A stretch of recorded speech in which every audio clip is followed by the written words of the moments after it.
Moana is the newest Disney animation, and that's all I need to say because who isn't looking forward to these? Now, Moana is a movie that I've been excited for since I saw Zootopia, and that's because when I saw Zootopia, the teaser trailer for Moana was released with it, and as a result, once I saw that trailer, I'm like, yeah, that looks like it's gonna be pretty awesome. And now that I have seen Moana, I have to say, the movie's pretty freaking awesome. For starters, I love the way the movie opens up because it tells the backstory that's eventually going to lead into what Moana is. It starts off by telling us that there was Te Fiti, she was a goddess, and she led to the creation of islands, you know, creatures in the ocean. She essentially made the ocean what it was. But along the way, the shape-shifting demigod Maui ended up stealing the heart of Te Fiti to try to harness its power. As he was escaping with it, however, he was then confronted by the evil lava demon named Taka. He got in an all-out brawl with her, and it ended with him losing not just the heart, but his magical fishhook, which gave him the power to shapeshift. And now many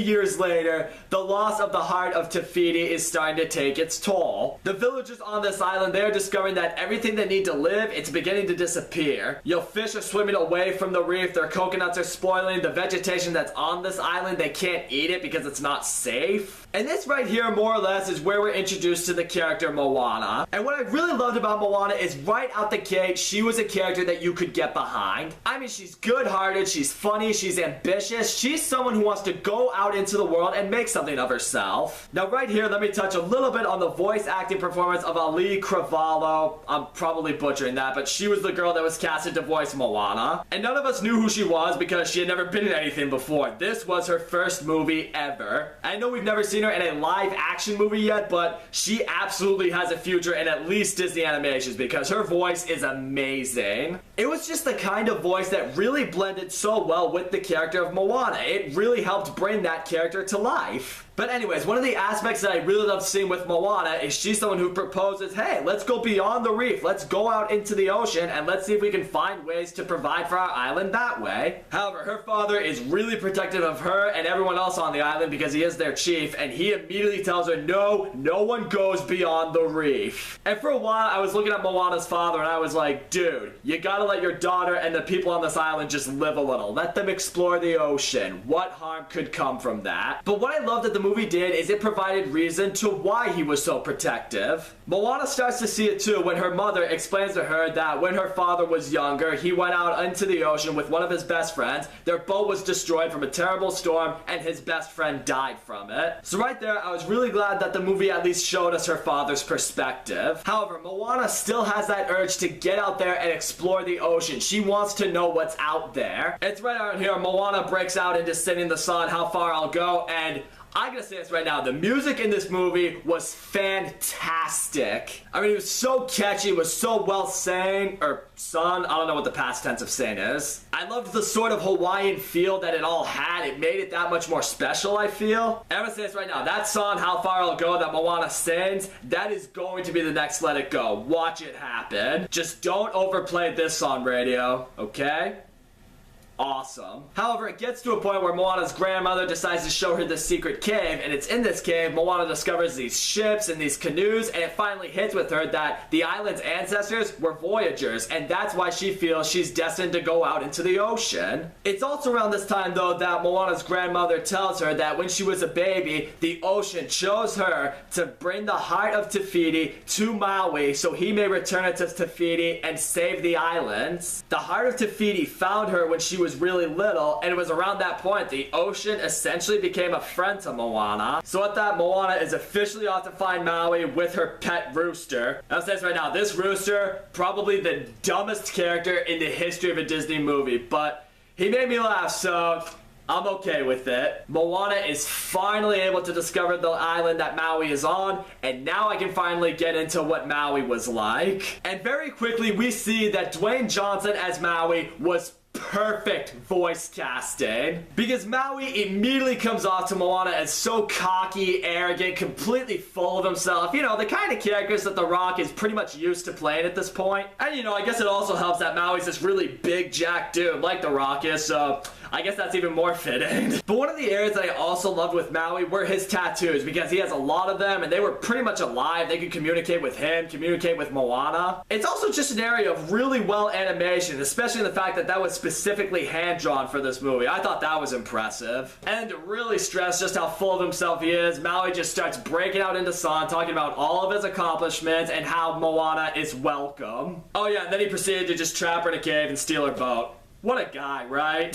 Luckily though, Moana's able to escape the cave, and because she's all buddies with the ocean literally just brings her back to the boat to see Maui. And now that Maui has seen that, he now knows that he's stuck with Moana, so now he finally hears out what she needs to tell him. And here's where Moana finally tells Maui that the two of them need to take the heart of Te Fiti, bring it to the island of Te Fiti, give the heart back, and as a result, her island will be saved. Maui reluctantly agrees to go along, but he tells her that they need to get his fish hook back because if they're gonna pull it off, he needs it. It's around this point you knew the movie would either pick up or fall flat based on the chemistry between Maui and Moana. Thankfully though, this movie only picked up that much more because these two kill it together. They just played off one another so well, they were really funny together, and they just worked together really well. So props to the two voice actors for really pulling that off. They did awesome. But you even further begin to buy into their chemistry when they get to the realm of monsters where Maui's fish hook is. They need to get the fish hook back from this giant crab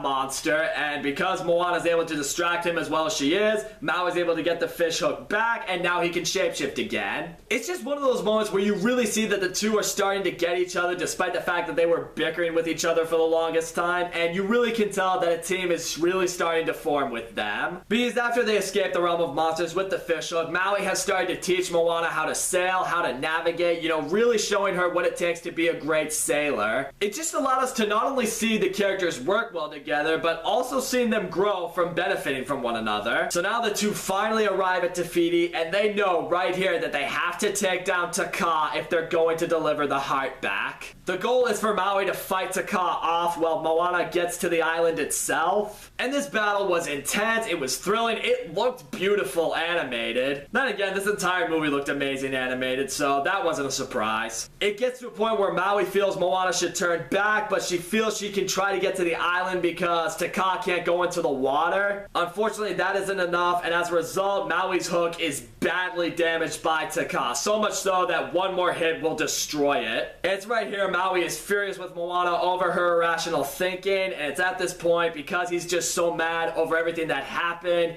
he feels the ocean might have chosen the wrong person in her, and as a result, he just leaves. It's a moment that really makes you feel for Moana, because now she is at her lowest low. She really is starting to question herself if she was right for this job. However, who's the one person she's been able to turn to this whole movie? Her grandmother. And her grandmother's spirit appears to her because her grandmother was dying just before she left for her quest. And what's nice is she did what she did earlier in the movie. She does that whole reverse psychology, you know, if you feel this is what you need to do, then you should do it, but she knows that Moana knows deep down inside that this is something she's meant for. I just love seeing these kind of moments in movies and in real life when someone tries to turn to someone else, but all the other person does is just remind them that you already know the answer. You just have to believe in yourself that it is. So with that, Moana decides to go back to Te Fiti to face Taka alone. It doesn't look like she has much of a chance, but Maui comes back to save the day. I just love that he had that change of heart. He knows his fish hook will probably be destroyed by the end of this all, but he still wants to help Moana.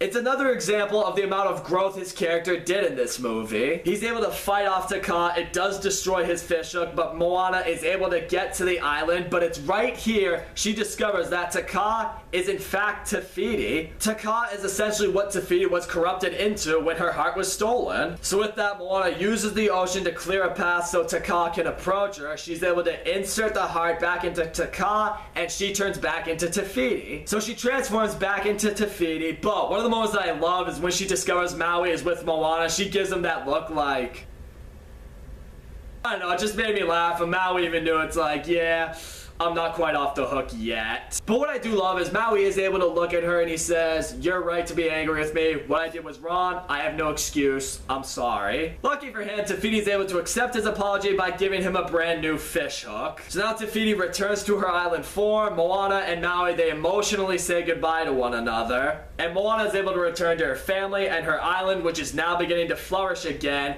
And it's also in this moment when she helps the islanders discover that they are meant to be voyagers, and they go off in search of new land. So all in all, Moana was excellent. Moana and Maui, they had unbelievable chemistry. They were each such awesome characters in their own ways. The voice acting in this movie was all top notch. I'm telling you, we will see Ali Cravalho in at least more animations throughout her career. The story was great. I love the lesson in this movie, and when your destiny is calling upon you, you go out there and you seek it and fulfill it. The animation in this movie was beautiful. The action when it happened was really fun and exciting. The movie had great humor, and the music, oh man, the music in this movie was just awesome. It's just one of those Disney soundtracks that you know everyone is going to go out there to retrieve so they can listen to it again and again. And in the end, although 2016 has been a hit or miss year for a lot of movie genres, the animations this year have been excellent. I mean, we've had Finding Dory, Zootopia, Kung Fu Panda 3 I even thought was great. But in my personal opinion, Moana is the best animation of 2016.